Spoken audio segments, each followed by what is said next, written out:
Okay, so now what we are supposed to do now is see how all these stuff works.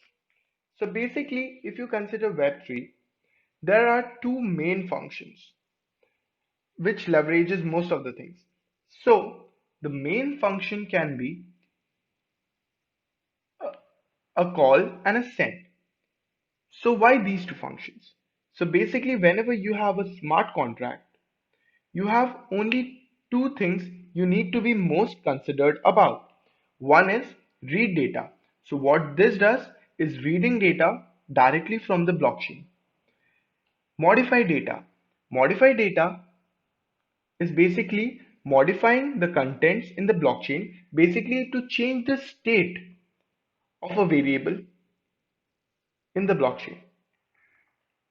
So you are now getting it. So a read data can be like get the price of this element. If it's basically a supply chain or something like that, get the price of this item and all these.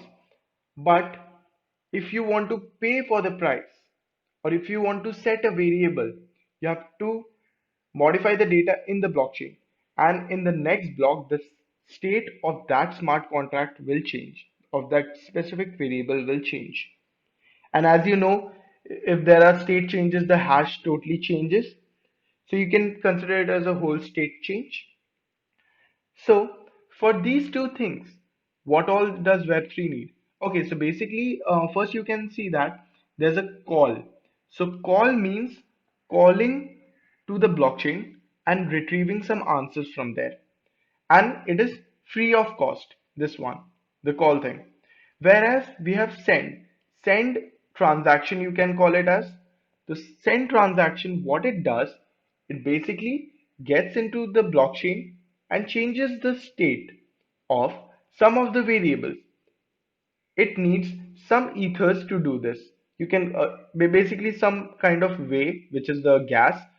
So basically a small part of ether is the way, and you need gas to work on it. So these are paid. You need computational fees for these. So now, how do you do all these? So to leverage all this, you have to at least give the address of the smart contract, the function names, the arguments of a function, if it has some arguments, then the ether value, if you're sending some transaction and all, or gas, you can see the transactors. So all this, the Web3 can have the call method and the send method, and it can be used easily to read and modify data from the blockchain. And all these things are mostly provided by the binary interface, the ABI, all these stuff, and the rest. So basically the contract instance of these together. Now, are you guys ready for some practical hands-on? Let's get started so that you will get a touch and feel of everything and how everything works. So basically for this, you need to install some main things out here in your laptop or your PC basically. Firstly is Node.js. That is the most important thing. So you can directly go to the Chrome, type nodejs.org. You will get the download options. It will directly detect your machine. So basically, please download the long-term service or long-term support version rather than the latest version, because the latest versions have some features that might not be properly functioning or might have some bugs. So just go for the LTS, which is 12.18.3. Next up, once you're done with this, you can directly go to the PowerShell, look for Node minus V. You will get the version of Node which is installed on your PC. Then with that, you can directly with the node, you will get the npm. So you can check with the npm minus v. So you will get the version of npm. And if this doesn't work, the node and npm doesn't work, you have to set up environment variables for it. So the environment variables can be set up directly by the advanced features. Most of you might know how to set environment variables, or you can just check out tutorials for the node download. Let's check the npm minus v.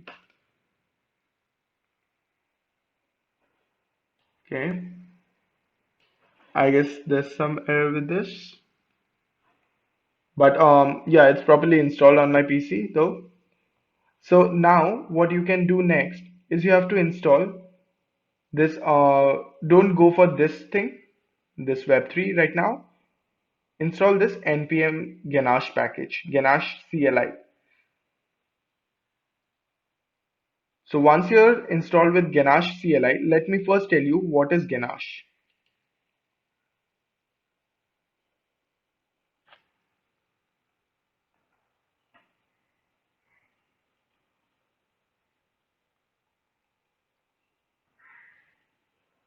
Yeah, just a second. With this recording thing, my laptop is getting slow, I guess.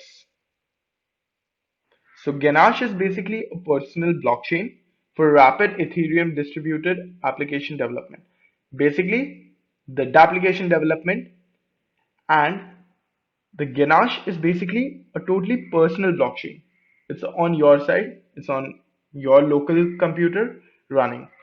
So basically, it can leverage all the parts of the blockchain, the application you want to build. It can develop, deploy, test, everything. So this can be a very good breakthrough in your blockchain career. You can easily use the local development and not going for the, you can say, maybe Kovan or something like that, test nets. It takes a lot of time in that. This will get your things done very soon. And you can also use the Ganache UI, which is a desktop application, and then it helps in test RPC formation, and also install it on Mac, Linux, Windows also. So let's check this out.